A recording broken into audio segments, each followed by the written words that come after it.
Salut! Bienvenue sur la chaîne et bienvenue dans cette nouvelle vidéo accompagnée de Mimi. Je sais pas combien de temps elle va rester sur moi. Aujourd'hui je vous propose de découvrir ma pile à lire hivernale. J'ai sélectionné 5 livres que j'aimerais vraiment lire cet hiver. Aïe Mimi! Griffe! Arrête de faire tes petites patounes! Je vais donc vous présenter 5 livres de ma pile à lire que j'ai sélectionnés et que je compte lire cet hiver. Bon, j'aurais pu en mettre beaucoup plus dans cette pile, sauf que je suis super nulle à suivre les piles à lire que je me concocte. Donc j'ai décidé de faire quelque chose de succinct pour être sûre d'y parvenir, même si en vérité je ne suis absolument pas sûre. Je vais donc vous parler de 5 romans aujourd'hui. Il y a des nouveautés, mais il y a aussi des livres dont je repousse la lecture depuis un bon moment pour la simple et bonne raison que j'ai peur de passer à côté. En fait je sens que je vais les adorer et je vais les lire au bon moment et je pense que cet hiver sera le bon, du moins je l'espère. Allez, installe-toi, pose tes petites fesses, tu bouges plus.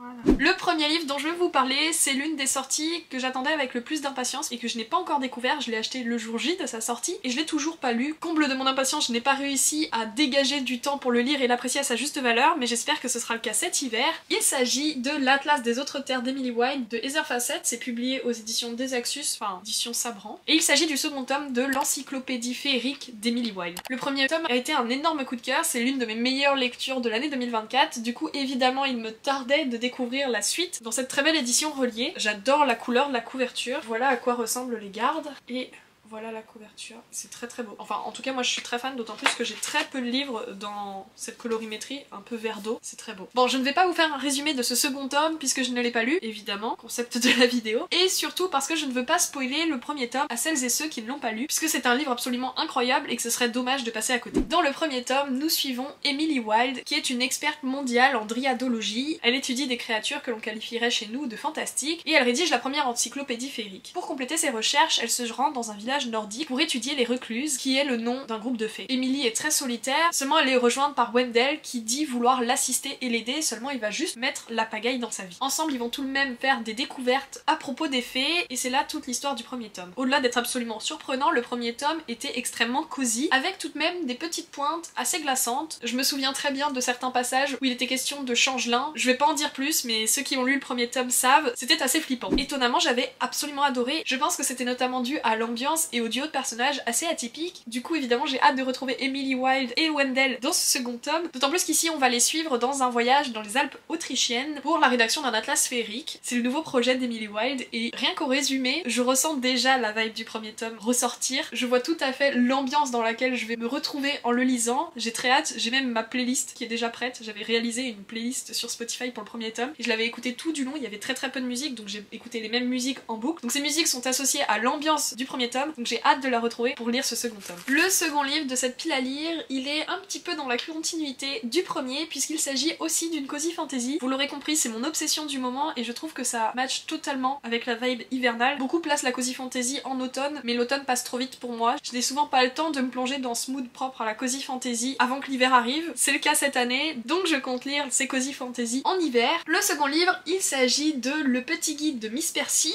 ou Comment élever un dragon britannique. C'est de Quenby Olson, c'est publié aux éditions Milady et c'est la lecture commune qui a été désignée sur le Discord pour le mois de janvier. Donc si ce livre vous intéresse, n'hésitez pas à rejoindre le Discord, le lien est en description, vous pourrez partager cette lecture avec nous ou tout simplement parler de lecture et de livres, vous êtes tous les bienvenus. En plus on est très peu nombreuses donc c'est extrêmement chill, il n'y a pas des tonnes de messages. Je dis ça comme ça, c'est le genre de Discord que je préfère. Dans ce livre, on suit Miss Mildred Percy qui n'a absolument rien d'une héroïne. Elle a renoncé à ses rêves et ne vit absolument pas une vie d'aventure. Cela jusqu'au jour où son oncle lui ramène un œuf de dragon. Ouais, c'est assez drastique, d'autant plus qu'elle habite en Angleterre et que ce n'est pas du tout un lieu approprié pour de telles créatures. Du jour au lendemain, Miss Mildred Percy passe de simple tapisserie à éleveuse de dragons. Elle va alors jongler entre l'éducation de ce spécimen et une petite idylle qui va naître avec un pasteur. C'est donc le début d'une aventure à laquelle elle ne se serait jamais crue destinée. Ce livre il m'a été recommandé par une amie qui l'a vu en coup de cœur à la librairie Le Nuage Vert à Paris et comme j'étais à la recherche de cozy fantasy, elle a relevé le titre pour moi et quelques semaines plus tard je suis passée au Nuage Vert pour en faire l'acquisition. J'ai très hâte de le découvrir, je pense que c'est pile poil la vibe hivernale. Très tranquille, un petit peu surprenant, une lecture légère avec une petite pointe de romance. Vraiment, ça m'a l'air tout doux et la couverture annonce exactement la même chose. Bon, je suis pas foncièrement fan de celle-ci, mais elle dit quelque chose de douillette. En plus, le second tome vient de paraître, la couverture est verte, vous l'avez peut-être vu sur les tables de librairie dans le rayon fantastique, donc je pense que si celui-ci me plaît, il y a moyen que j'enchaîne avec le second tome. Le livre suivant, j'ai extrêmement hâte de le lire et il est parfait pour l'hiver puisqu'il est question de cordée et de l'alpinisme, vous l'aurez peut-être deviné, ce livre il s'agit de Maudite, la voix des ombres de Laetitia Lajoigny. C'est publié chez La Martinière Fiction et il est question d'une quête impossible, d'un monstre terrifiant et d'une guerrière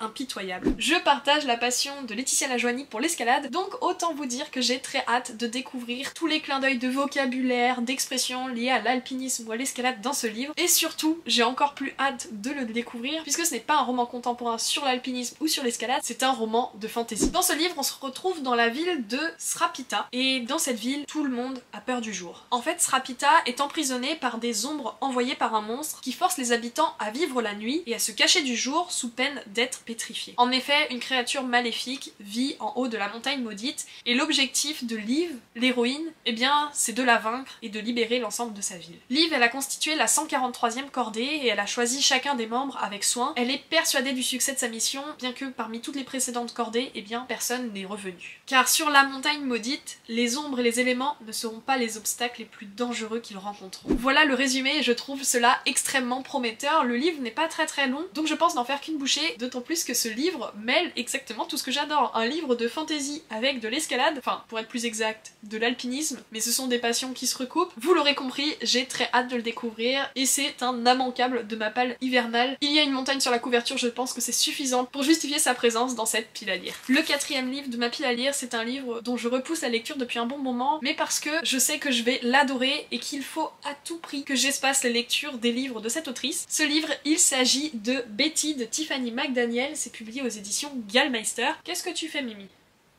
Pour résumer la situation, ma meilleure lecture de l'année 2024 c'est Du côté sauvage, le dernier livre traduit de Tiffany McDaniel, et suite à cette lecture, eh bien j'ai acheté l'ensemble de ses parutions en grand format, seulement je ne voulais pas les lire tout de suite parce que je sais qu'il faut que je les espace pour savourer chacun de ces textes, j'ai trop peur de passer à côté et surtout de ne plus avoir de livre de Tiffany McDaniel sous la main, donc j'ai laissé un peu de temps filer avant de le découvrir et le moment est venu de le lire. J'ai un peu peur, j'avoue que j'ai un peu peur, Du côté sauvage m'a littéralement brisé le cœur, mais la plume poétique de l'autrice fait toute la différence. Elle peut faire lire des atrocités, mettre en avant une misère sociale évidente et accablante. Sa plume est tellement poétique qu'en fait ça passe. Enfin ça passe, ça reste toujours aussi horrible, mais il est possible de lire les choses. C'est cru mais c'est poétique. Je pense qu'il faut l'avoir lu pour pouvoir comprendre ce que j'entends par là, mais vraiment c'est comme ça que je définirais le travail de Tiffany McDaniel. Enfin on s'entend, je n'ai lu qu'un seul de ses livres, mais celui-ci sera le second. Et je découvre aussi dans le cadre du Book Club Cultura de ma ville et d'un autre book club plus perso qui a désigné cette lecture comme lecture commune de janvier. Bref, j'ai toutes les bonnes raisons de le découvrir et je ne peux pas le retirer de cette pile à lire puisqu'il faut impérativement que je le lise pour 2 book clubs. Enfin techniquement il n'y a pas d'impératif, mais moi je me le mets, j'ai vraiment envie de pouvoir en discuter avec d'autres parce que lorsque j'avais lu Du côté sauvage, j'étais accompagnée de Clémence et on se faisait des points lecture tous les jours et c'était franchement nécessaire parce qu'on lisait tellement des horreurs que ça faisait du bien d'évacuer et de partager cela avec quelqu'un d'autre, donc je pense que ce sera la même chose avec Betty. Je vais vous parler un petit peu de l'histoire. Dans ce livre on suit Betty Carpenter qui est une petite indienne. Elle est née dans une baignoire, elle est la 6e d'une fratrie de 8 enfants et sa maman est blanche et son papa est cherokee. À cause de cela, elle vit, elle et sa famille, en marge de la société. Un jour, les Carpenter s'installent dans la petite ville de Bressed après des années d'errance, donc ils rejoignent l'Ohio et ça semble leur apporter la paix. Betty elle grandit dans la magie des histoires racontées par son père, mais bientôt vont se dévoiler à elle les plus noirs secrets de sa famille. Elle entre dans le monde des adultes et pour faire face à toute cette noirceur, eh bien elle écrit. Elle confie sa douleur à des pages qu'elle enfouit ensuite sous terre. Un jour, toutes ces histoires n'en formeront plus qu'une et le moment sera venu pour elle de la révéler. Voilà le résumé, j'ai une confiance aveugle dans le travail de Tiffany McDaniel, mais de relire ce résumé ça me donne encore plus envie de me plonger dans ce livre. Je ne sais pas encore mais ça sera peut-être ma première lecture de cette pile à lire hivernale, bien qu'il soit très long, donc peut-être pas commencer par celui-ci pour pas se décourager, il fait plus de 700 pages. Bon après le précédent que j'ai lu l'autrice il faisait à peu près la même pagination et je l'avais dévoré, enfin j'avais pris du temps pour le lire parce que c'était nécessaire pour intégrer l'histoire, mais en même temps je n'avais absolument pas trouvé le livre trop long. Hâte de le découvrir. En plus je l'ai même pas dit, mais mon exemplaire est dédicacé. Bon en vérité c'est pas l'exemplaire en lui-même qui est dédicacé, c'est ce petit ex-libris autocollant que j'ai pu coller, qui m'a été envoyé par l'autrice, qui est adorable. Si vous voulez échanger avec elle sur les réseaux sociaux, c'est un amour. Elle répond en français en plus. Vraiment, allez-y.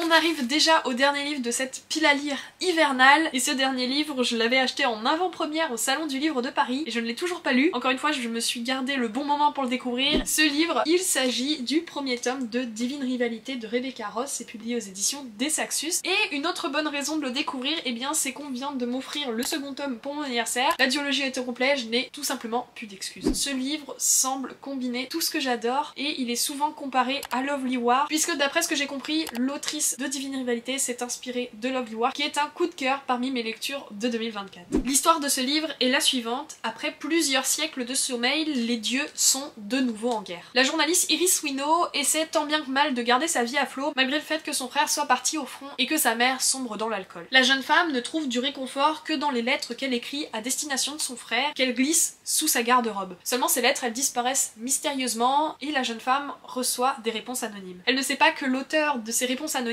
eh bien c'est son plus grand rival, Roman, quitte. Ainsi, un lien indéfectible se noue entre eux et Iris, elle accepte une mission au front et part pour devenir correspondante. Tous deux se font la promesse de continuer de s'écrire, bien qu'ils ne soient que des pions sur l'échiquier des divinités. Et la phrase de fin du résumé est la suivante: mais confrontés aux horreurs de la guerre, leur avenir sera de plus en plus incertain. Voilà, ça a l'air absolument génial, et puis je n'ai pas vu un seul avis négatif jusqu'à ce jour. S'il vous plaît, si vous en croisez, ne me les envoyez pas. Ça me va très bien de penser que tout le monde l'a adoré et que moi aussi je vais l'adorer, je suis très bon public, donc la plupart du temps, si on me dit que ça va être génial, dans ma tête ça va être génial et je pars sur un très bon état d'esprit et évidemment du coup j'adore le livre. Mon comportement de lectrice est très facile à comprendre et surtout très facile à influencer, donc ne gardons que le positif. Donc voilà le dernier livre qui rejoint ma pile à lire d'hiver. Ça fait quand même une sacrée pile, j'espère avoir le temps de lire tout ça. Évidemment que je trouverai le temps de lire tout ça, mais j'espère qu'ils ne seront pas remplacés par d'autres livres parce que ce sont vraiment des ouvrages que là tout de suite j'ai très hâte de découvrir et que je veux à tout prix sortir de ma pile à lire, donc j'espère qu'il en sera ainsi. Si vous en avez lu certains, n'hésitez pas à m'en faire part en commentaire. Et si certains sont dans votre pile à lire et que vous souhaitez les découvrir, n'hésitez pas à m'écrire pour qu'on échange pendant nos lectures, je trouve ça toujours très chouette. Et notamment pour Miss Percy qui est la lecture commune du Discord pour le mois de janvier, on est très peu nombreux à le lire, donc n'hésitez pas à nous rejoindre, ça sera convivial, parfait pour débuter l'année. Un grand merci d'être resté jusqu'à la fin de cette vidéo, c'est la dernière de l'année, donc on se retrouve en 2025, à très vite, salut!